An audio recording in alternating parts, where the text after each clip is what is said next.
The story begins deep in the forest, where we meet a great sorcerer named Zagan, who is feared by the people, but he faces his toughest challenge. We see a girl before him, asking him what he plans to do with her, and we learn that he likes her, but he has no idea how to talk to her. We jump back to the previous day, as we see a girl being attacked by her knight.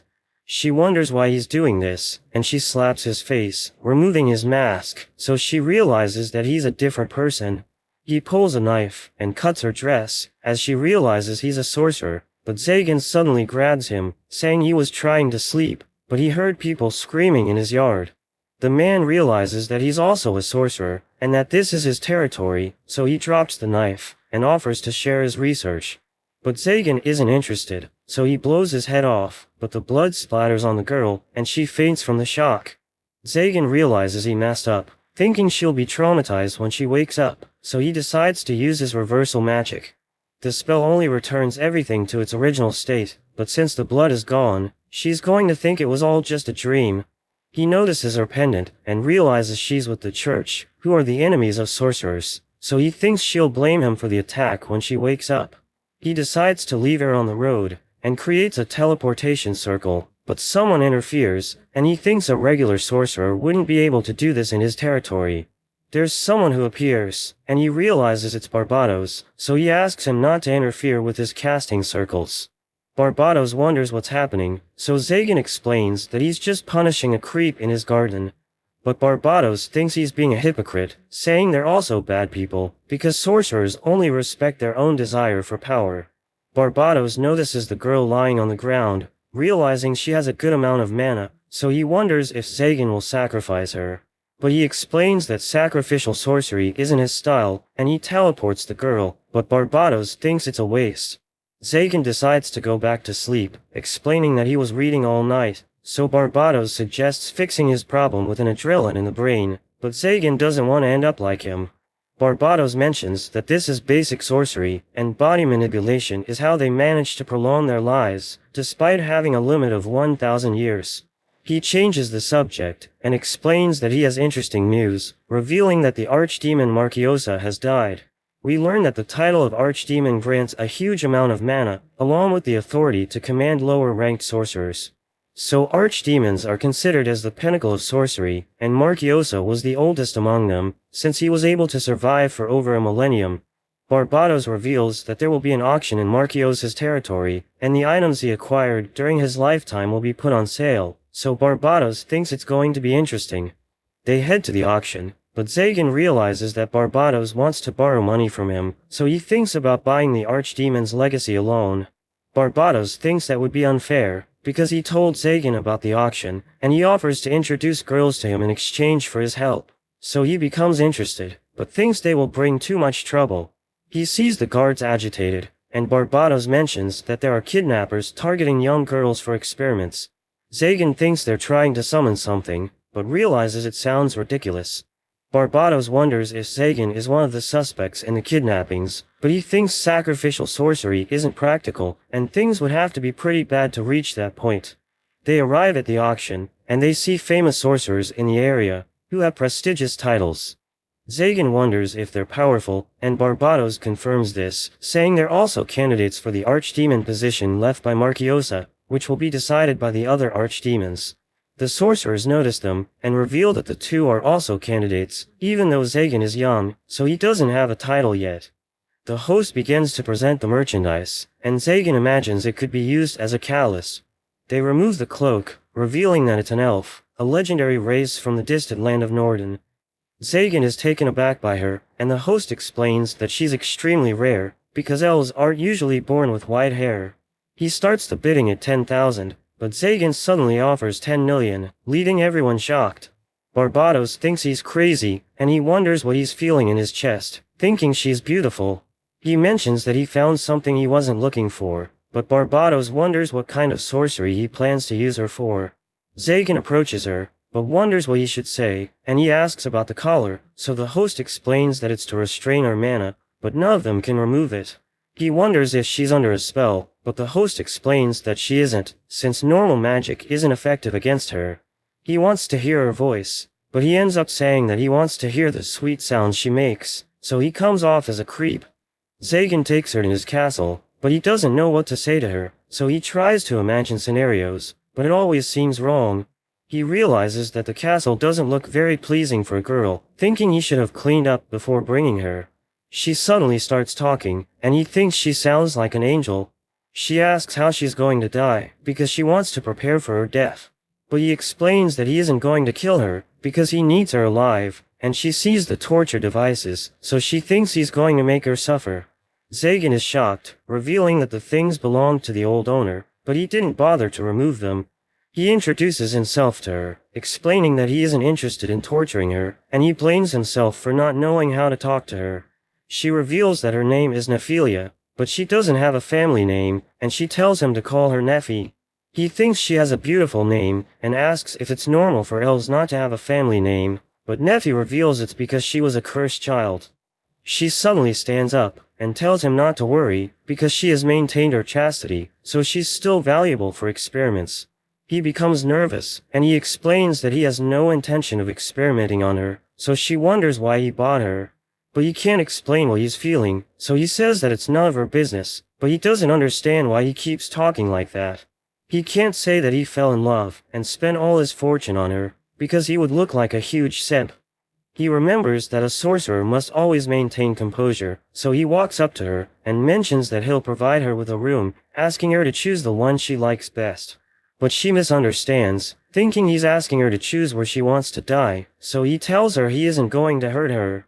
He remembers that she was kidnapped, and sold as a slave, so it's natural for her to think this way.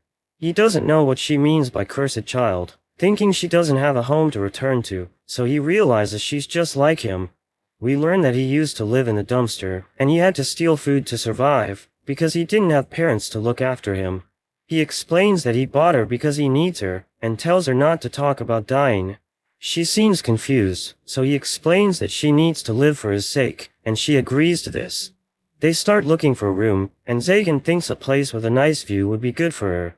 He asks Nephi if she's afraid of heights, but she tells him to feel free to hang her as he wishes, so he scolds her for thinking about torture again. They climb the stairs, and Nephi almost slips, but Zagan catches her, telling her to be careful, and he starts holding her hand, but he becomes embarrassed. They reach a room, but there's a guillotine inside, so he closes the door, but she explains that he can cut her head off. He asks her to stop, telling her it's a trap to protect the castle from aerial attacks, but he realizes that his explanation sounds ridiculous. He summons a spell, and throws it into the room, destroying everything inside, but Nephi is startled, since she has never seen such destructive sorcery. They enter the room, and Zagan thinks Nephi can't stay there, but she goes to the balcony, and watches the moon. She says she wants to stay in that room, because it was prepared by her master, so he grants her permission, saying she can use it as she sees fit. The next day, we see that Zagan wasn't able to sleep because he kept looking at Nephi. He knows that her room wasn't good enough for her to sleep in, so he let her sleep in his room, but his imagination ran wild. After she wakes up, he brings her breakfast, and she greets him, but he freezes, because he doesn't know what to say, so he just gives her the food, thinking he's a failure. They eat together, but Nephi wonders why Zagan is eating the food meant for slaves. He wonders if the food is plain, and she admits it is, but she seems more concerned than angry. He realizes it's not normal to eat this kind of food, but it's what he has always eaten, so he never thought about it. He wonders what normal people eat, so she decides to cook for him. He's taken aback by this, and imagines her cooking for him, so he decides to go grocery shopping. They're about to ride a carriage to head to the city, but Zagan remembers that he's broke, because he spent everything at the auction. So he decides to walk, and wonders if he should have robbed the driver, but Nephi might think bad of him. He thinks about selling the castle, and running a restaurant with Nephi, but they suddenly see the driver being robbed. He notes that she's afraid, realizing she was also kidnapped, so he tells her to watch closely, as he attacks the bandits, so they wonder what a sorcerer is doing there. They attack him, and he decides to show her they aren't a threat, by casually catching the man's axe. He tells the bandit that he shouldn't attack a sorcerer using brute force, shattering his weapon, and pushing him away. But a hired sorcerer appears, and he finds it strange that Zagan is helping others, saying he made a promise to help the bandits, so he needs to get rid of Zagan. He uses flames to create a magic circle, but Zagan controls it, using it to summon a lightning bolt, which completely obliterates him. Zagan challenges the other bandits to fight him, but they run away, and Nefi seems scared, so he thinks he overdid it. He explains that the bandits are harmless, but she reminds him that they just attacked a carriage, and the people start laughing, as they thank him for saving them. The coach driver offers him money to protect his carriage, and he realizes that he can make a fortune by helping others. But he recalls that sorcerers have a bad reputation, and he always dealt with bandits, but he was never thanked for it, so he realizes that the people like him because he's traveling with Nefi. They continue the trip, and Nefi wonders why he helped the people. He thinks about how it was unintentional, because he just wanted to show her that she doesn't need to be afraid of bandits, but he thinks it's an opportunity to impress her. So he says it was to put the dirt in its place, but he wonders why he keeps speaking nonsense. They finally arrive in the city to buy groceries, but Zagan decides to buy items for Nefi first. He wonders what a girl needs, and they head to a clothing store, but the attendant Manuela isn't happy to see a sorcerer in her store. He tells her to find something Nefi can wear, and Manuela finds her pretty, but she notices the collar she's wearing, so he realizes that it attracts attention. They try on some clothes, but Manuela picks a spicy outfit, so Zagan is shocked, and he criticizes her. So she explains that she was just trying to meet his expectations, and Nefi is embarrassed, so she tells him not to look. He asks Manuela to look for other clothes, so she shows him a silk maid's outfit, which includes magical boots with healing properties. Zagan asks her what she thinks of the clothes, and Nefi says she'll accept anything, but he warns her to be careful, or Manuela might show another weird outfit, so she tells him she likes it. They leave the store, and on the way out, Manuela goes up to Nefi, telling her she's lucky to have a master who cares for her. They go to the next store, and the attendant also seems wary of seeing a sorcerer. Zagan asks him if he can remove the collar, and Nefi is surprised, so he explains that it makes her look like the property of the Archdemon Marchiosa. But the attendant realizes it's enchanted, so he can't do anything about it. He explains that the collar has a trap, thinking her head would come off if he tried to remove it, so Zagan needs to use the original key. He recalls that no one at the auction had it, so he thinks it must still be in Marchiosa's castle. He pays the attendant, but he explains that he can't accept the payment, because Zagan once saved him when his carriage was attacked. He and his daughter ended up running away in fear, so he apologizes for this, but Zagan doesn't even remember that. They leave the store, but Zagan wonders why everyone is being so friendly with him, thinking it's because of Nefi, and the attendant notes that he doesn't seem as scary as before. They continue shopping, but only finish at sunset, so they decide to eat at a bar. Nefi wonders if Zagan really wants to remove the collar from her, saying she'll be able to run away from him after it's gone, so he becomes worried thinking about it. But he explains that she shouldn't get her hopes up, because removing it is going to be difficult, but he blames himself for being rude again. He notices that she's struggling to eat, and she explains that she has never used cutlery before. So he finally realizes why he felt connected when he saw her, thinking it's because she's just like him. She messes up with the fork, so she decides to use the spoon, and she finally manages to eat. He asks her what she thinks of the food, so she praises the dish, and he decides to eat, but he also struggles with the fork. So Nefi tries to feed him, but Zagan is embarrassed, because she's using the spoon she ate from, and they both turn red. She notices that he doesn't usually give her orders, so she asks for permission to serve him without asking. He allows it, and he feeds her in return, but they realize that everyone is watching them. We meet a knight named Chastile, who can't believe that she was saved by a sorcerer. She recalls that they were hunting a group of sorcerers who were attacking young women, and on her way back home, she was suddenly attacked by one of the angelic knights. She realized that he was one of the face thieves, but Zagan suddenly appeared to save her, and she noticed that he looked lonely. A priest approaches her, and she tells him that the operation failed, as they lost 4 of the angelic knights. But he tells her not to blame herself, reminding her that she was able to avenge her brothers. But he believes the problem isn't over yet, telling her that Zagan is responsible for the kidnappings. She can't believe this, thinking there must be a mistake, but the priest reminds her that all sorcerers are evil, so Zagan must be put on trial even if he isn't guilty. She volunteers to deal with him, and the priest is pleased to hear this, calling her the captain of the angelic knights. We see Zagan as a child being tortured by a sorcerer who creates a magic circle, but Zagan copies it. He wakes up from his dream as Nephi tells him that breakfast is ready, and he remembers to say good morning to her. He realizes that she transformed the dining room, and he recalls that it used to look like a cemetery. He wonders if she bought bread, but she explains that she made it from scratch, so he praises her, and she seems happy. He asks her to join him, but she explains that she forgot to make enough food for both of them, and she doesn't have a chair. He suggests sitting on his lap, but is embarrassed by this, and she blushes, but obeys the request, and he can't believe this is actually happening. He shares the bread with her, but she thinks he's being mean, saying it's embarrassing. Days later, we see Zagan reading books, and Nephi asks him what he's studying. He explains that it's sorcery, and she doesn't understand the meaning of the circles, so he wonders if elven sorcery is different. But she explains that she can't use sorcery, and he finds it strange, since she has a lot of mana. He explains that each symbol holds power, and there's still debate about what the symbols mean, but they're used in the blueprint of sorcery, the magical circuit. He channels mana into the circle, creating electric sparks, and he mentions he can also add symbols to increase the spell's potency, and he demonstrates it, summoning a lightning bolt. He reveals that anyone can channel mana and activate the circle, so they place restrictions to prevent another sorcerer from stealing it, and the construction of these circles are called circuits. She wonders if she can make circles within a circuit, and he admits that it's an interesting idea. But to do this requires a second magic circle within the first, and doing it would disrupt the flow of mana, so perfect flow control is needed to make it work. This would allow overriding someone else's sorcery, which means that the person would be able to ward off any magical attack, resulting in the most powerful sorcery of all. But Zagan explains that all this is just theoretical, saying it's nearly impossible to do it.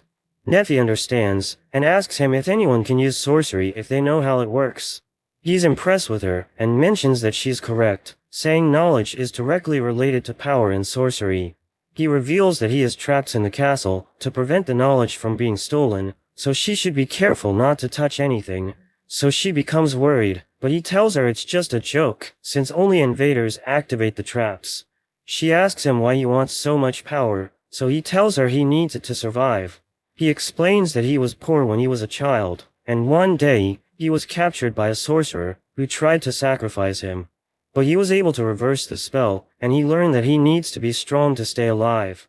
Nephi starts to think she's weak, so he tries to calm her, but he suddenly senses people invading his territory, so he tells her to prepare dinner while he goes to deal with the visitors. Chastal approaches the castle with her knights, and they feel like they're walking in circles, so she thinks it's because of a protective barrier. She decides to handle it, and pulls out her sword, breaking the barrier around the castle, but Zagan appears to challenge them. He recognizes the Holy Sword, knowing it's one of the 12 swords that defeated the Lord of Fiends, but he wonders why a young girl is holding it, and realizes she looks familiar. He remembers her, so he regrets letting her go, since she appears to be one of the angelic knights, and he launches the first attack, but a knight protects her. He attacks Zagan, but he breaks the man's armor, sending him flying. Another knight charges in, but Zagan easily breaks his sword, and knocks him out, before stepping on his face. Chastal prepares to fight, but Zagan warns her that he can crush the man's head faster than she can draw her sword. He explains that he would prefer to keep them alive, because he wants them to tell the church what happened, so that everyone will fear him. But she thinks he's lying, and we learn that Zagan doesn't want to kill them, because he doesn't want to scare Nephi with their bodies. Chastal is determined to kill him, and he creates a circle, but she strikes it, and it ends up breaking, but he still thinks she's weak, and he continues to dodge her attacks. She calls him a coward, but he explains that he doesn't like hitting women, and we learn that she reminds him of Nephi. She mentions that sorcery is evil, thinking it causes suffering for the people, but he thinks she's a hypocrite for attacking someone who hasn't done anything.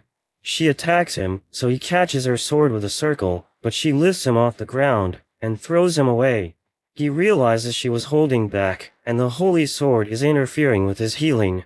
She swings her sword, so he grabs it, but she suddenly tells him to pretend he's dead.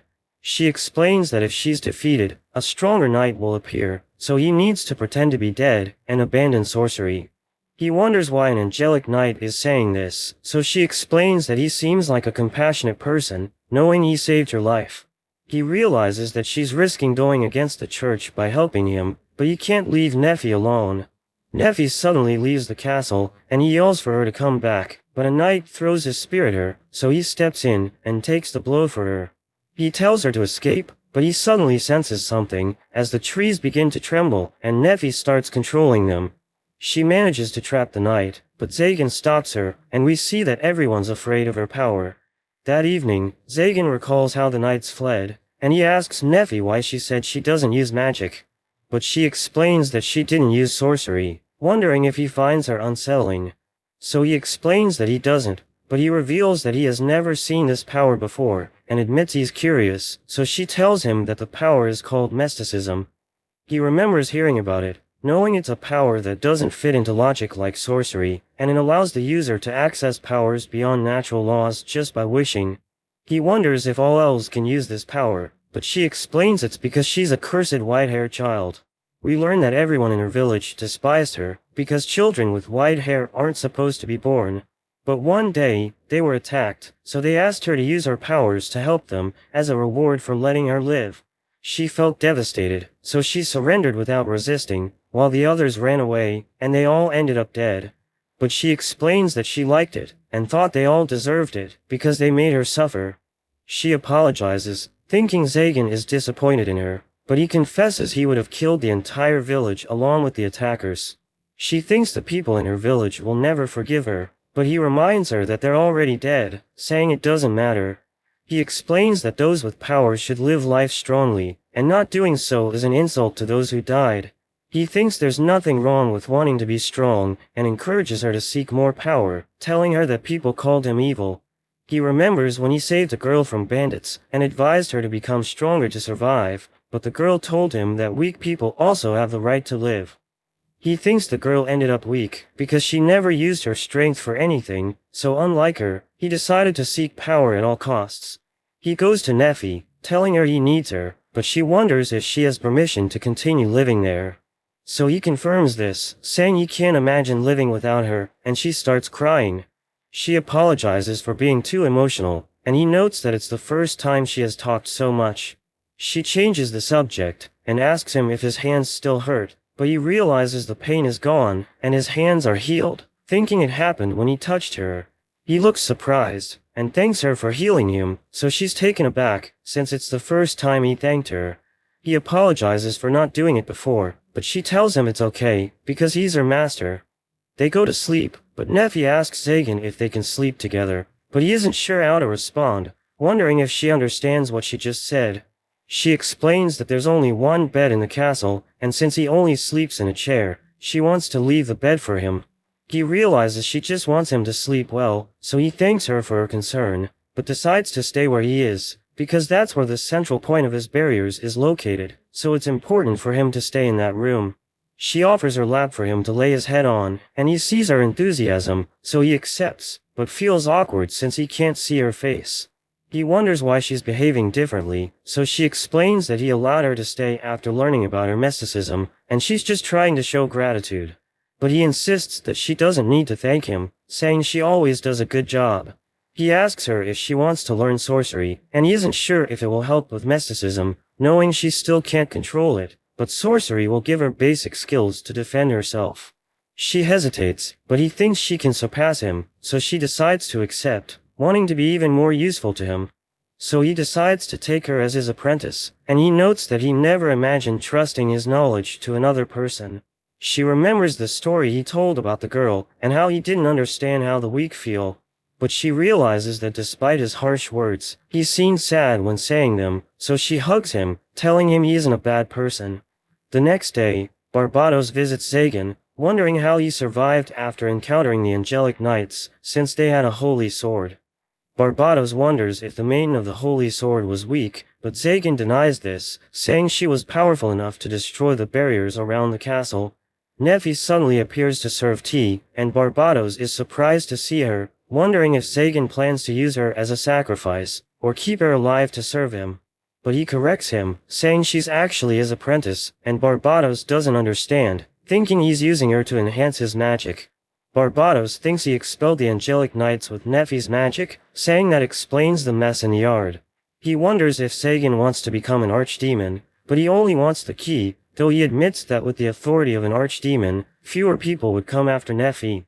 But he knows the chances of being chosen are almost zero, since he's only been a sorcerer for a decade, while the others have been doing this for centuries, but he still thinks about securing the position in the future. He thanks Nephi for the tea, and Barbados asks him if he's gotten attached. But he explains that there's nothing strange about valuing his own apprentice, so Barbados thinks he's still too human, and decides to leave. She asks him if Barbados is his friend, but he denies this, and we learn that he doesn't like being around him. He decides to repair the barriers damaged by the knights, taking Nephi with him to teach her the fundamentals of magic circles. She works hard on the lessons, and he realizes that having someone's company is more pleasant than he expected. Nephi also becomes more comfortable with him, but she's still struggling to control her mysticism. Sagan reveals that she can now use intermediate spells, but thinks her collar is still a problem. A month after they started living together, a two-headed bird suddenly breaks his barrier. It delivers a note, which mentions that the 12 archdemons are calling for him. So Sagan travels to the town of Keanoides, where the underground ruins used by the former archdemon Marchiosa is located. He finds the 12 archdemons waiting for him, and they comment that Sagan is still a child, telling him he'll be the youngest sorcerer ever chosen. He feels pressured by their intense mana, but says he'll leave if he was called just to be shown off. They reveal that he has been chosen to be the 13th archdemon, so he becomes surprised, and they show him the old emblem of Marchiosa, which he now owns. He senses the incredible amount of mana coming from the emblem, and understands why ordinary sorcerers don't stand a chance against archdemons. But he wonders why they chose him, knowing there are more powerful candidates. So they admit that his power is insignificant, but there's still no sorcerer in the world capable of killing him. They tell him that he was able to defeat a powerful sorcerer named Andras at the age of 8, by learning his spell through observation, and adding even more value to it. They acknowledge that he's capable of creating entirely unique sorcery, and Sagan realizes they already know his secret weapon. An archdemon explains that Sagan's skills make other sorcerers surrender their magic to him, and the archdemons tell him that they have high expectations for his future, so they decided to make him one of them. He mentions that if what they're saying is true, he could take everything from them, but they just laugh at him, and a lady in white explains that they can take much more from him. They mention that the wrath of an archdemon is pure destruction, and he's about to enter a dark world, where his memories and essence will be destroyed. But he already knows this, knowing the ultimate fate of a sorcerer is to become an archdemon, or die in obscurity. But he wonders if he has the right to involve Nephi in this, so he declares that he has one condition before he joins them. They listen to his request, and they accept it, so he agrees to become an archdemon. He returns to the castle, and Nephi notices he's a bit different, so he reveals he has become an archdemon. He reveals that in becoming one, he took over Marchiosa's assets, including the key to her collar. He uses it to set her free, but he suddenly declares that she has no more use, sending her away, and this leaves her in shock. Nephi ends up on the streets, aimless and confused, and she decides to return to the castle, but she sees her collar on the ground, realizing that her master has really abandoned her. She begins to remember the times they spent together, and realizes he lied when he said she will stay by his side. Chastal sees her moping, asking her if she's okay, and Chastal recognizes her as Sagan's companion. She tells Chastal to end her life, but she refuses, so Nephi reminds her about her duty to illuminate sorcerers, and Nephi reveals that she's Sagan's apprentice. The villagers see them, thinking Nephi is getting bullied, so Manuela interferes, telling Chastal that she should be ashamed of herself. Everyone condemns her behavior, saying they hate angelic knights, so they want her to leave, but Nephi defends her, telling them they got the wrong idea. The girls head to a tavern, where Chastal explains herself, but Manuela doesn't believe her, so Nephi mentions that Chastal never harmed her.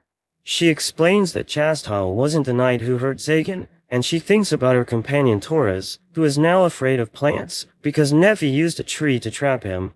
The waitress gives her food, and Manuela explains that she will pay for it, so Nephi eats it, but she suddenly starts crying, because she used to cook that dish for her master. She explains that Sagan abandoned her, and she doesn't understand why he did this, so Manuela asks her what happened before she got kicked out. She recalls that he just became an archdemon, and she asks them about the title, so Manuela tells her about Marchiosa, saying he used to maintain the peace in the town. She explains that young girls were kidnapped after he died, and the church caught the kidnappers. But Nephi wonders why the villagers hate the church, so she explains that everyone thinks they're corrupt, because they're demanding a ridiculous amount of money as offering. Chastal feels ashamed, but Nephi thinks the villagers shouldn't blame her, because she wasn't the one asking for money, so she realizes that Nephi is a great person. She reveals that the angelic knights were made to defeat the archdemons, and they were given holy swords for this purpose. But there are only 12 of them in existence, so she thinks the knights can't defeat the 13 archdemons. She adds that new archdemons are usually targeted by the church, hoping to defeat them before they can muster their strength. So Nephi realizes that Zagan is holding a dangerous title, thinking he left her to keep her safe. Chastal asks her if she thinks he's behind the kidnappings, but she denies this, knowing he isn't interested in weak people. Chastal agrees with her, thinking he isn't evil, and she mentions that he looked lonely, so Nephi realizes that he needs her. She decides to return to him, because she wants to support him, and Chastal is determined to clear his name, because there's a sorcerer trying to frame him. Manuela tells Nephi to visit her if she needs help, but she wonders why Manuela is so kind to her, so she explains that it's because they're friends. Nephi reveals that she never had friends, so Manuela is happy to be the first one, and Chastal's companions suddenly arrive, but Torres freaks out, realizing that Nephi is with her. But a dark energy suddenly surrounds them, so Manuela flies away, and a voice claims that this is the work of Zagan, telling the knights to rescue the girls in his castle. So the knights decide to attack Zagan, but they end up falling for his trap, and he blames them for being careless. He recalls that he made the trap with Nephi, and we learn that he wants to stay away from her, because he's trying to keep her safe, knowing the church is going to hunt him down. He's about to leave, but a knight stops him, telling him to spare Chastal, because she's trying to clear his name. Manuela suddenly arrives, and she starts arguing with the knight, saying Zagan is innocent. She tells him that Nephi and Chastal have been kidnapped, and he can't believe this is happening, thinking he has failed Nephi. Manuela begs him to save them, but he thinks about the consequences, knowing the church will hunt Nephi if they find out she's his apprentice. But Manuela tells him that she wanted to stay with him, and he broke her heart by ordering her to leave, so he realizes he messed up. He admits that he was being selfish, thinking he's just as bad as the other sorcerers, and he promises to save Nephi. He creates a magic circle, saying he's about to leave, but everyone wants to join him, so he allows them to tag along. He explains that he knows who the kidnapper is, saying it's also a sorcerer, and he activates the magic circle. We cut to Nephi, as she realizes that her restraints are sealing her magic, and she thinks about using mysticism, but she notes that there are no plants in the area. We learn that Barbados is the kidnapper, but she wonders why he's doing this, because she thought he was Zagan's friend. So he explains that sorcerers don't have friends, and he reveals that he was the student of Antras, but he's not doing this to get revenge, saying he wanted to kill Antras himself. But he reveals that he's jealous, because Zagan took everything from Antras, thinking it was supposed to belong to him. So he tried to use the church to kill Zagan, and Chastal realizes he's the one behind the kidnappings. But he explains that the face stealers started the sacrifice business, and he just needed girls to perform a major ritual, which will convince the archdemons that he deserves to be one of them. He mentions that Nephi will make an excellent sacrifice, because she has an incredible amount of mana. But she explains that he can't become an archdemon, because Zagan has already occupied the vacant spot. So he becomes devastated, thinking Zagan is taking everything from him. So he drags her to a magic circle, planning to complete the ritual, because he thinks he can still take the title from Zagan. Chastal tells him to sacrifice her instead, but he refuses, saying Nephi is a better tool for the sacrifice. Hearing this, she realizes that everyone has been using her, and Zagan was the only one who treated her with respect. So she tries to resist, because she wants to be reunited with him, but Barbados overpowers her, and he threatens to attack her, telling her she's just a slave. But there's suddenly an explosion, as Zagan arrives, saying he's going to rescue his apprentice. He knows that Barbados has been plotting against him, saying his suspicions began when he saw the face stealer in his territory. He knew that the face stealer was too weak to get past his barrier, so he suspected that Barbados was involved, because he had the habit of breaking into his territory. Barbados wonders why he was playing dumb, so he explains that he wanted to understand why Barbados was doing this. But he realizes that Nefi got hurt, so he charges in, and he attacks Barbados, targeting his limbs. Zagan frees Nefi, asking her if she's okay, but she explains that she was worried about him, because she knows he's lonely, so she wants to be with him. Barbados gets back up, and he starts casting spells, but the magic circles disappear, so Nefi wonders what's happening. Zagan reveals that he knows a trick, which allows him to overwrite sorcery, saying he can cancel spells by copying the magic circles. Barbados thinks he inherited this power from Andras, but he denies this, saying he learned it when Andras tried to kill him. He explains that after he was captured, he saw Andras using a magic circle, so he used his blood to draw it on his hand, and he tried to escape. But Andras caught him, and he tried to use magic, but Zagan reached out his hand, and he was able to counter the spell by accident. Barbados creates countless magic circles, but Zagan destroys all of them, so he becomes surprised, wondering how Zagan was able to counter spells that he has never seen before. But he tells Barbados that the spells are basic, revealing that he spent years learning how to improve magic. During that period, Zagan stayed in the castle, and Barbados kept visiting him, inviting him to have fun together, but Barbados explains that he just wanted to spy on Zagan. He explains that he converted the magic circles into enhancement magic, revealing that he has acquired a title after he became an Archdemon, and we learn that he's now called the Sorcerer Slayer. He fires a powerful energy beam, and it hits Barbados, causing him to collapse, and he realizes he's no match. So he admits defeat, and he starts begging for his life, but Zagan approaches him, so he thinks he's going to die, reminding him that they're friends. But he explains that sorcerers don't need friends, and he charges up his fist, before delivering the finishing blow. But we see that he spared Barbados, and he reveals that he was just fooling around, telling Barbados to buy him a drink. Barbados becomes upset, realizing that Zagan showed him mercy, so he promises to get revenge, but Zagan doesn't care, as long as he receives free drinks. Barbados thinks he's crazy, but he explains that he's going to do whatever he wants, because he needs to control the world to give Nefi a good life. Barbados's magic circle suddenly activates, and Zagan asks him what he's doing, but he explains that he didn't do it, and Zagan realizes that he activated it when he punched the ground. A dark energy appears, as he senses a strange presence, and Barbados explains that he was planning to summon a true demon. We learn that demons used to roam the world during ancient times, but they suddenly disappeared, and there's no proof that they ever existed, but there are rumors that they came up with the symbols used in sorcery. Everyone's frightened, as the demon takes form, and Zagan recognizes it as a shadow, wondering how it was summoned without a sacrifice. It glares at him, and he senses an intense magical pressure, realizing they don't stand a chance against it, because demons are far stronger than humans. But it suddenly bows to him, recognizing him as its master, and he realizes it's because of his archdemon emblem. So he orders it to leave, and it returns to the magic circle, but after it disappears, the cave suddenly starts collapsing. So Zagan carries the girls away, and Barbados grabs onto him as he takes them to the exit, which is about to be sealed by the falling rocks, but Chastile's companions arrive, helping them escape. But they tell him that saving her is their priority, and he just happened to be with her when the cave was collapsing. They decide to leave, and Manuela thanks Zagan for saving her, but she advises him to work things out with Nefi before flying away. He asks Barbados if he wants to keep fighting, but he knows he doesn't stand a chance, so he decides to buy liquor to make amends, and he teleports away.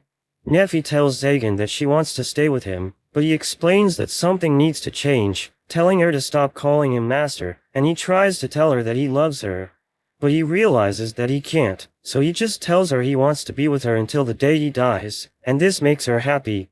She shows him her collar, saying she wants to keep wearing it, because it reminds her of the moment they first met, so he puts it around her neck, thinking it's like an engagement ring.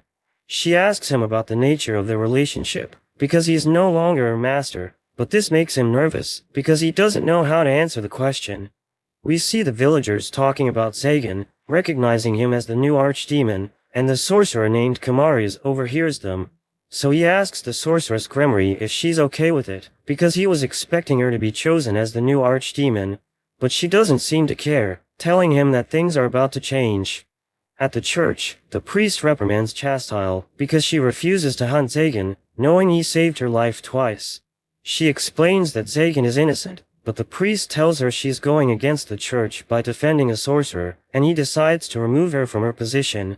Her companions try to defend her, begging him to reconsider, but she stops them, and she thinks about Zagan, wanting to be like him, because he always fights for what he believes in.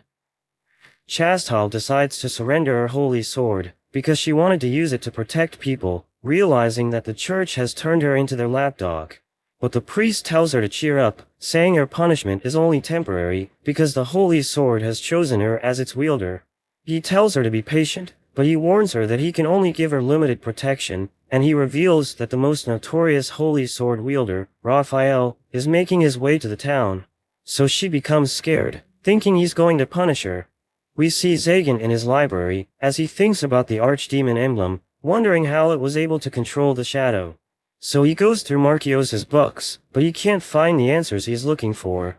Neffy approaches him, realizing he's working hard on his research, and she tells him it's time for lunch. She gives him food, and he asks her where she learned a new recipe, so she reveals that Manuela taught her how to cook. They taste it, realizing it's delicious, and she shows him the pudding she made, so he tries it, and he can't believe how sweet it is. But someone breaks through his barrier, and he knows they have a visitor, but he decides to chill, as a mysterious sorcerer enters his room. He recognizes the sorcerer as Valefor, knowing he was also an Archdemon candidate, and he reveals that he wants to steal Zagan's powers. But Zagan tells him to wait, because he's still eating, saying he doesn't want the food to go to waste. But Valefor uses his arm to attack, and Zagan manages to defend himself, but he notes that Valefor isn't using sorcery. He prepares to blast Zagan, but he becomes angry, so he pushes him back, knocking him down, but his head is removed, and Neffy realizes that Valefor is a girl. So Zagan feels guilty, realizing he just harmed a girl, but Neffy tells him that Valefor is still alive, so they decide to take care of her until she wakes up. They take her to the guest room, where she regains consciousness, but she asks Zagan why he spared her life, because she was planning to kill him. So he explains that Neffy saved her, saying he would have killed her if Neffy didn't stop him, and he asks her why she attacked him. So she explains that she wanted to steal his power, knowing he's the newest Archdemon, and he's known as the Sorcerer Slayer, so she thought she could defeat him if she didn't use sorcery. He knows that she used her racial abilities, calling her a dragon, but he realizes she's just a kid, and he recalls that he used to get into trouble for stealing food. So he decides to punish her, telling her to assist Neffy for a week, because he wants to teach her how to behave. But she asks him if he's going to eat her, because humans consume dragons to gain infinite mana. But he thinks this is just a legend, and he realizes that she hid her identity because she's afraid of humans. So he tells her he'll never eat her, and he recalls that he was always hungry as a kid, so he tells Neffy to prepare food for her. Valefor is confused, wondering why they're taking care of her, so Zagan explains that he's doing it for charity, and she becomes upset, thinking he's looking down on her. But he tells her not to waste food, so she starts eating, realizing that the food tastes amazing, and Zagan heads to the library, telling her to help Neffy when she's done. She warns him that she could kill Neffy if she wanted to, but he explains that she doesn't stand a chance, because Neffy is stronger than her. But we learn that Zagan is worried, so he decides to watch them, as Neffy asks Valefor if she's afraid of him. So she mentions that he has immense power, knowing she doesn't stand a chance against him, but Neffy assures her that he's a good person. She wonders why Neffy is following his orders, so she explains that he bought her, but he treats her with respect, so she wants to stay by his side. She asks Valefor if she has someone important in her life, and she reveals that she doesn't, so Zagan realizes she's all alone, and he feels sorry for her. A few days later, we see that Valefor is getting used to life in the castle, and Zagan still can't find the answers he's looking for. So he thinks about returning to Marchios's lair, thinking he's hiding secrets, because he seemed to be interested in true demons. He thinks the input of another sorcerer might be able to help him, and Valefor tells him it's time for dinner. He walks past her, as she warns him that she might attack him, but he tells her she can fight him whenever she's ready. While having dinner, Valefor apologizes for interrupting him while he was eating, and he realizes she's starting to mature. So he decides to take her to Marchios's castle, but she tells him that she could steal his knowledge if she joins him, thinking it's supposed to be kept a secret. But he explains that he doesn't care, because knowledge is meant to be stolen anyway. She wonders why he isn't forcing her to obey him, and he tells her she's just a kid, so she deserves to enjoy her freedom. But she suddenly starts crying, so Zagan cheers her up, telling her he's going to protect her while she's with him. That evening, we see Valefor sleeping, and Nephi thinks she's starting to feel comfortable around Zagan. He sees her holding a spoon, so he tries to take it, but she grabs onto him, calling him her father, and Nephi is happy, telling him she's like their daughter. So he becomes flustered, and he thinks about having a family with Nephi, thinking it will make him happy. After some time, we see Valefor writing on her diary, as she notes that she's been enjoying her life in the castle, but she thinks about the relationship between Zagan and Nephi, thinking it's strange, because Nephi stares at Zagan whenever he is sleeping. Valefor recalls that she once spied on them while they were in the library, and she saw them having an intimate moment, but they noticed her, so they became embarrassed. Valefor visits Manuela, who finds her cute, and Zagan buys clothes for her, because he doesn't want her to wear armor in public. She thanks him for the clothes, and she holds onto him, as he notes that he feels strange, thinking he's starting to see her as his daughter. We see Chastal thinking about her decision to surrender her sword, and she's happy that she was able to delay the hunt for Zagan. But she wonders why she's doing this, knowing she can't be with him, because he seems to be in a relationship with Nephi. She sees Zagan's group, and she's surprised to see Valefor, thinking she's his daughter. Zagan denies this, and Valefor asks him about Chastal, but he says he doesn't recognize her, so she starts crying, and Nephi reminds him who she is, saying she isn't wearing her armor. So he asks her why she's dressed as a civilian, and her companions arrive, but Valefor prepares to strike them down, so he tells her to stop, saying the town isn't a good place to start a fight. The knights tell Chastal that the priest is looking for her, so they return to the church, as Zagan asks Valefor why she wants to kill the knights. So she explains that they're the natural enemies of sorcerers, and he knows she has a point, but he's trying to avoid conflict. Zagan's group heads to Marchiosa's castle, and Valefor realizes that it smells familiar, thinking dragons used to live there. So Zagan asks her to find anything related to dragons, and they enter the castle. Valefor sees a casting circle, telling Zagan that it contains draconic patterns, and she thinks it will allow them to access a hidden door. She activates it, as he notes that Nephi appears to be jealous, so he rubs her head, as Valefor tells them she has opened the hidden door.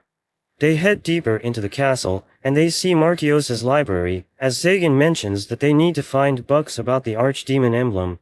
Valefor asks him if he can read people's minds, because he knew that Nephi wanted him to rub her head, but he explains that he knows how to read her clues, because they've been together for a while. She sees a strange book, and she realizes that it's about the 12 holy swords. Zagan reads it, and he sees the writing on the holy swords, realizing it looks similar to the symbols on his emblem, so he believes that the book has the answers he's looking for. At the church, we see Raphael approaching Chastal, knowing she's been removed from her position, and he asks her how many sorcerers she has defeated. But she tells him that she doesn't want to brag about her numbers, and he finds her interesting, realizing she has an attitude, so he decides to kill her. But the priest arrives, telling him to stop, and he recognizes him as Caldwell, calling him a bureaucrat. Raphael knows that he confiscated Chastal's sword, and we learn that a holy sword chooses its wielder, but it can't be used by anyone else until the chosen one dies. Raphael threatens to kill Chastal so that he can take her sword, and she thinks he's pathetic, so he prepares to strike her down, reminding Caldwell that she's defenseless, because he confiscated her weapon. So he decides to return her sword, thinking it will keep her safe, but she notes that Raphael is about to leave, realizing he helped her retrieve her sword, and she sees a letter in her room. We cut to a tavern, where we see Zagan drinking with Barbados, who laughs at him, because he decided to adopt a girl. Barbados asks him about the girl, and Zagan reveals that he knows her. So he realizes she's a sorcerer, but he knows that there's only one female sorcerer in the town, and she hates men. He knows that Valefor broke into Zagan's castle, but he thinks she's a man, because he hasn't seen her without her armor. He mentions that she could be a dragon, and he thinks about using her body to create catalysts, so Zagan decides to keep her identity a secret. Barbados tells him he's in trouble, because the church has set Raphael, who has killed hundreds of sorcerers, and his next target is Zagan. But he can't believe a knight can be so powerful, and Barbados tells him about a rumor, which mentions that Raphael has eaten a dragon. But Zagan wonders why Barbados is telling him about this, knowing he wants something in return, so he tells Zagan that he wants a portion of Marquios's estate. But Zagan denies his request, because he doesn't trust him, but he tells Barbados that he can have a few bucks. Raphael suddenly enters the tavern, and Zagan sees his reflection, asking Barbados what Raphael is supposed to look like. So he explains that Raphael has a huge scar on his face, which was given to him by the dragon he defeated, and Zagan notes that he's standing right behind them. Barbados is shocked to see him, and everyone else runs away. Barbados prepares to fight, but his magic is cancelled by Zagan. Barbados wonders how he can be so calm, but he notes that he doesn't sense any bloodlust coming from Raphael, so he invites him to join them. Zagan wonders what he wants, mentioning his hobby of killing sorcerers, but Raphael notes that he only snuffs out the embers that risk becoming an inferno. He asks about Zagan's fight with Chastile, wondering how she did against him, so he notes that she's the strongest person he's ever fought. Raphael thinks this makes her a threat to the church, but Zagan wonders what he means. He mentions how she objected to the church hunting him, so they have reason to dispose of her. Zagan can't believe she protected him, and Raphael decides to leave. Zagan realizes that Raphael came to confirm their relationship, and he was looking for a reason to kill Chastile, so he tells him the town is his territory, and warns Raphael that if he steps out of line, he will deal with him, but Raphael laughs, and thinks he's an interesting archdemon. Zagan tells Barbados to check on Chastile since he can teleport. Barbados reminds him she's also an angelic knight, but he tells him he will give him extra bucks, so he teleports away. Zagan goes back to the castle, and he finds Nefi waiting up for him. He tells her she should have gone to bed, but she reveals it was Valifor's idea to wait up for him.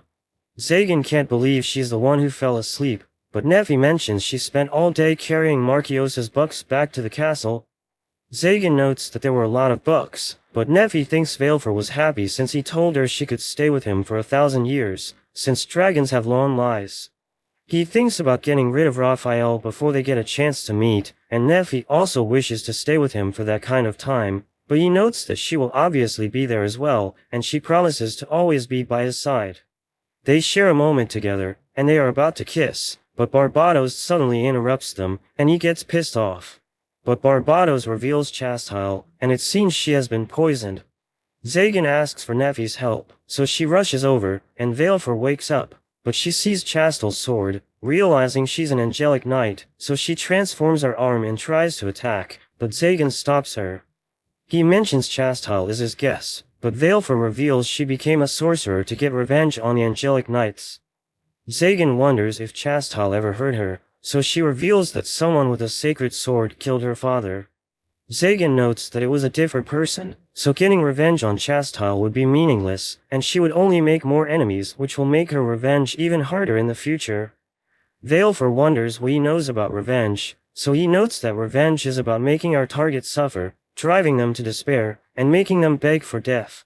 Nefi and Valifor are shocked to hear his explanation, and Valifor wonders if he has ever gotten revenge. He notes that he failed, because he killed the person in an instant, instead of making them suffer, so he didn't feel any better by doing it, telling her not to make the same mistake, and she ends up calming down. Chastile wakes up wondering where she is, and Zagan asks her if she remembers what happened.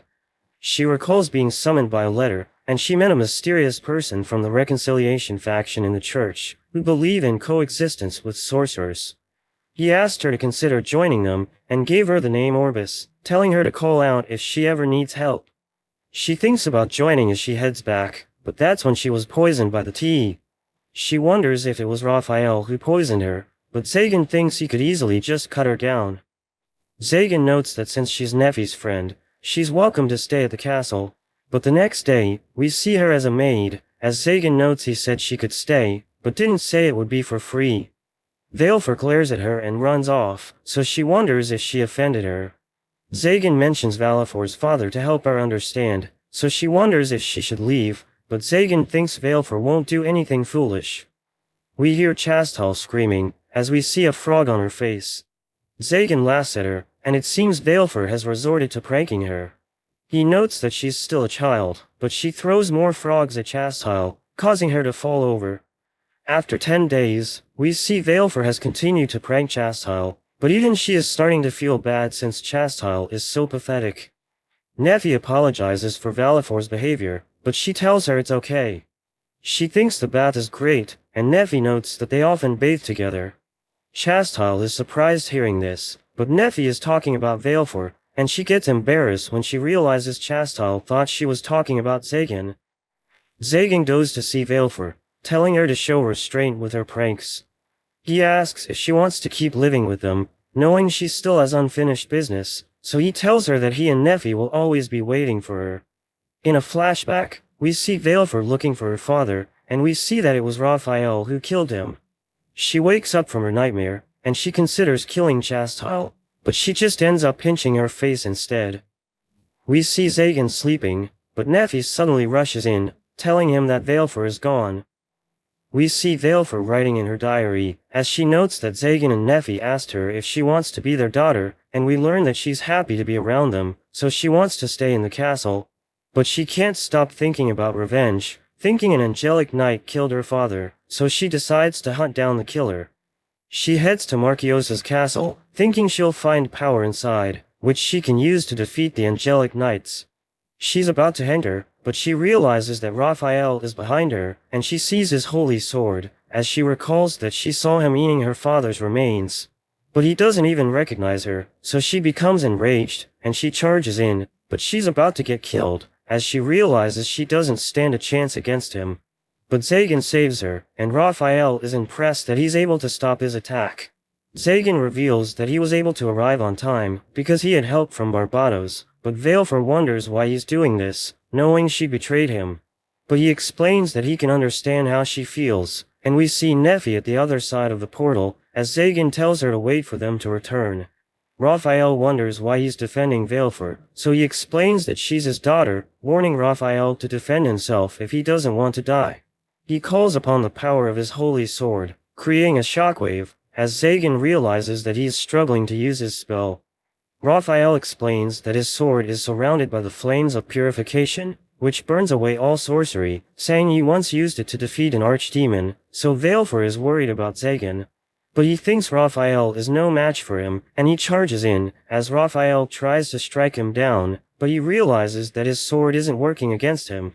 Zagan reveals that he learned a new spell from Marchiosa's legacy, which allows him to absorb mana from the environment, so the flames of purification can't defeat his sorcery. Raphael gets pushed back, but he refuses to give up, and he tries to attack Zagan, shattering the ground.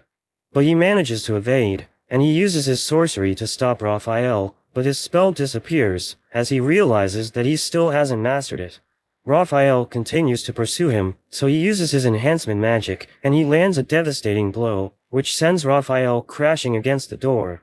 Zagan explains that Raphael can no longer use the flames of purification, so he can now use his magic, and he thinks Raphael is done for. But he gets back up, and Zagan can't believe this, thinking he isn't human. We cut to Chastile, as she sees the portal, and Nephi tells her what's happening. So she blames herself for everything, and thinks about interfering, but she's afraid of being branded as a traitor, thinking the church will hunt her down. Nephi reveals that she envies her, because she can help Zagan during the battle, saying her duty is to stay in the castle until he returns. Chastile knows that she's supposed to be his enemy, but she starts crying, because she wants to help him, knowing he has done so much for her. So Nephi tells her to go for it, knowing she also understands Zagan, and she tries to comfort Chastile, who wonders why she's doing this. So she reminds her that they're friends, and Chastile decides to help him, so she jumps into the portal. We return to Zagan, as he realizes that Raphael is regenerating, so he realizes that the rumors are true, thinking Raphael acquired this ability by eating Valefor's father. Valefor reveals that her father's name is Oribus, and everyone recognizes him, as Zagan mentions that he's a legendary dragon who lived for thousands of years. She reveals that he used his wisdom to help humans, but one day, he left with a group of angelic knights, and he never returned.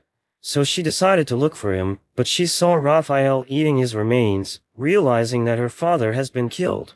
She thinks Raphael betrayed him, and he suddenly charges in, but Zagan hits him, and pushes him back. But he continues to target Valefor, who tries to finish him off, but Chastile interferes, stopping the fight, and telling them they need to talk. Zagan agrees, knowing Raphael was trying to get himself killed, because his bloodlust disappeared after he heard the name Orbis. Chastal realizes he was the one who sent her the letter, and Zagan demands an explanation, but he suddenly senses an ominous presence, and it's coming from inside the castle. A golem appears, and Zagan notes that its energy reminds him of the shadow they encountered, so he thinks it was modeled after a demon. They realize that it's draining mana from its surroundings, and Valefor recognizes it as the guardian of the castle, so Zagan thinks the holy swords must have broken the seal.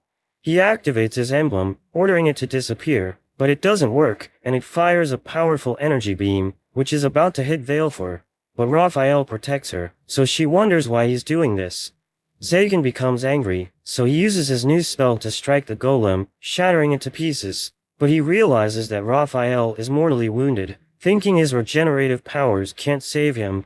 He mentions that he has fulfilled his duty, and Zagan thinks he's trying to redeem himself, so he asks him to give them an explanation.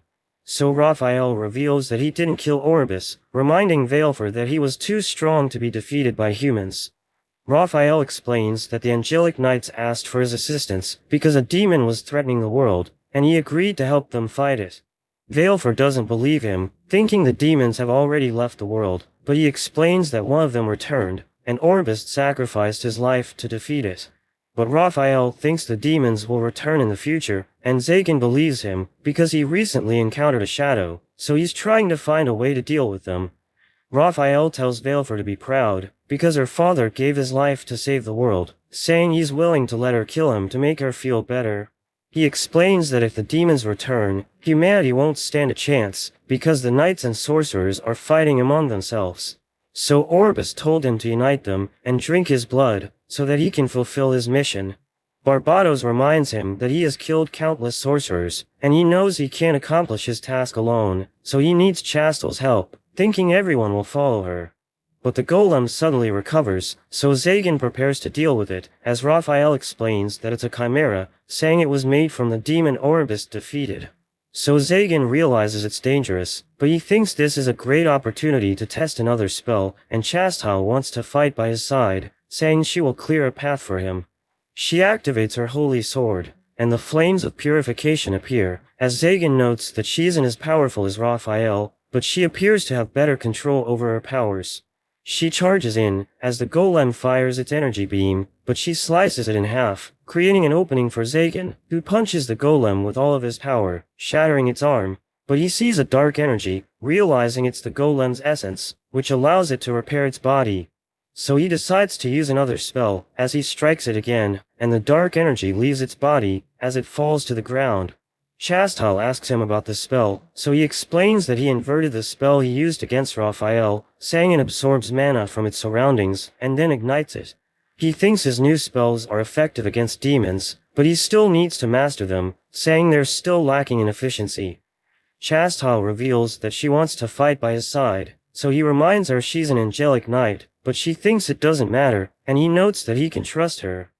Zagan tries to heal Raphael, but he realizes that his injuries are too deep, thinking he isn't going to make it. Raphael tells Chastal he believes in her, thinking she can lead the reconciliation faction, but Zagan asks him why he killed sorcerers. So he explains that he didn't want to kill them, but they kept attacking him, so he had no choice but to get rid of them. He reveals that he always smiled when he saw them, because he wanted to look friendly, but they attacked him for no reason, so he had to defend himself. Zagan can't believe this, telling him he looks intimidating, and Chastal wonders why he asked her how many sorcerers she killed, so he explains that he was just testing her. He tells Chastal to return to the church, saying he will kill the person who tried to poison her, and he tells Valefor to take his life after he completes his task. She asks him about her father, so Raphael tells her he's amazing, saying he's glad that he was able to fight by his side. He leaves to hunt down the culprit, as Valefor mentions that she no longer wants to kill him, and Zagan tells her it's time to go home. So they return to his castle, where they see Nephi waiting for them. We see Clawell in the church, as the knights tell him they can't find Chastal, so he tells them to rest, knowing it's getting late. But after they leave, he thinks about Chastal, wondering why she won't die, and he reveals that he wants to kill her, because she's helping Zagan, but the officials refuse to have her executed. We learn that he has poisoned angelic knights before, because he wanted the holy swords to pick new wielders, thinking he's doing this for the greater good. But Raphael suddenly enters the church, and he falls to his knees, so Clowell thinks this is his chance. He tries to apply poison on his wound, telling him it's medicine, but Raphael knows what he's up to, so he slices off his arm, telling him not to interfere with the younger generation, before delivering the finishing blow. But he thinks he's about to die, so he tells Clowell to wait for him in the afterlife. The next day, Chastah learns about Clowell, and she can't believe he tried to kill her. She thinks the church has taken a strange turn, so she plans to change it after she returns. Zagan tells her the tea is poisoned, so she panics, but he explains that he was just joking, saying she needs to be more careful, or people will betray her again. He tells her that Nephi didn't prepare the tea, so she thinks it was Valefor, so she tries to talk to her, but she doesn't say anything. Chastah is about to leave, promising to do her best to lead the reconciliation faction, and Raphael is happy to hear this, saying he will help her. But she can't believe he's still alive, and we learn that he went to the castle after he killed Clowell, begging Valefor to kill him, but she told him to serve her family instead. He reveals that he was the one who prepared the tea, and she's glad that he was able to survive, but he warns her to be careful, because she could be betrayed by anyone. He explains that he left the Angelic Knights, and he's now working as Zagan's butler, as Zagan notes that it's nice to have him around, thinking he's easy to relate to, because they both look intimidating. Valefor gives him a prosthetic arm, and he's amazed that he can control it, so he thanks her, saying he'll dedicate his life to her. Chastah bids them farewell, and Barbados wants to live with them, but Zagan tells him to follow her, saying he needs to protect her. He refuses, saying he isn't a babysitter, but Zagan promises to pay him, so he decides to accept the job. Zagan notices that Nephi was worried about him, so he apologizes for leaving her last night, and she's glad that he's able to understand her. We see Valefor writing in her diary again, thinking about everything that happened. She notes how Raphael is an excellent cook, but he keeps getting in the way when she tries to watch Zagan and Nephi. Raphael teaches Nephi how to make macarons, and she tells Zagan to try it, but warns him to be gentle since they're fragile, so Zagan becomes nervous, and tells Nephi to help him, so she feeds it to him, but Raphael stops Valefor from watching, telling her she's still too young. Zagan is surprised by the macarons' taste, and decides to feed Nephi, but they notice Raphael and Valefor watching them. The group heads into town, and the people comment on how cute they look. They buy ingredients for dinner, and they also visit Manuela, as Nephi gives her some of the macarons to try. Manuela mentions she has new stock, telling Nephi to try on the clothes, and Zagan notices a music player. He notes how it's a rare item created by sorcerers that focus on sound, but Manuela mentions that it's broken. She notes how some kids found it and tried to sell it, but no one was interested, so they just left it behind. Zagan thinks about how he would also scavenge for things to sell, and he decides to buy it. Manuela tells him he's paying too much for a broken item, but he mentions he can fix it. Back at the castle, Chastah and Barbados come to visit.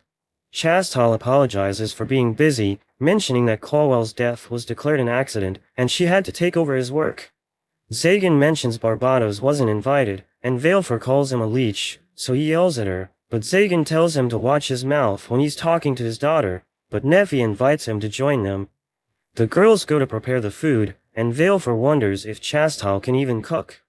She says she knows what she's doing, but instantly knocks over her basket and freaks out, but Valefor catches it with her magic. Meanwhile, Zagan works on fixing the music player, and Barbados tells him he needs to do something about Chastah, because she's going to end up dying. Zagan wonders if the church is still after her, but Barbados reveals how she's hopeless, staying up late to work, but she knocks over all her papers, and Barbados can't bear to watch, helping her arrange her papers, but she stumbles again, and he catches a bookshelf. He complains he can't get any sleep while watching her, and thinks one of them will end up dying at this rate, so Zagan tells him he will treat him to drinks. Meanwhile in the kitchen, Nephi checks on how Chastah's soup is going, but when she tastes it, she runs off traumatized, mentioning that it tasted like muddy water, but Chastah seems to enjoy it. Nephi sees it as a threat to their dinner, so she tells Chastah she's a guest, and tells her to rest instead. They all have dinner together, and Chastah notes how great the food is, but Barbados laughs at her tastes. She doesn't know how he can criticize her, but he also mentions how she still sleeps with a stuffed animal, and she wonders how he knows. Zagan tells him he's drunk, and Chastal wonders if he has been peeping on her, but he tells her she's not his type. He has a drink of his soup, and finds it interesting, as we learn Valefor gave him some of Chastal's soup, so Neffy wonders if he's okay, and he suddenly passes out, as Chastal cries, realizing her soup was bad. After that, we see Chastal sleeping, and Zagan continues working on the music player. Neffy joins him, and she's glad everyone seemed to enjoy the party. She notes how he always seems to have a sad look when he thinks of his past, but he seemed to look different tonight. He thinks about how he didn't have money, but still had friends, so he thinks about going back to find them. He enjoys the music with Neffy, and she starts to sing. He's shocked by how good she sounds, and he suggests dancing, but he realizes he doesn't know how to dance. Valefor watches them, and Raphael offers to teach them. They're nervous at first, but they finally dance, and they're glad that they found each other. But that's where this video ends.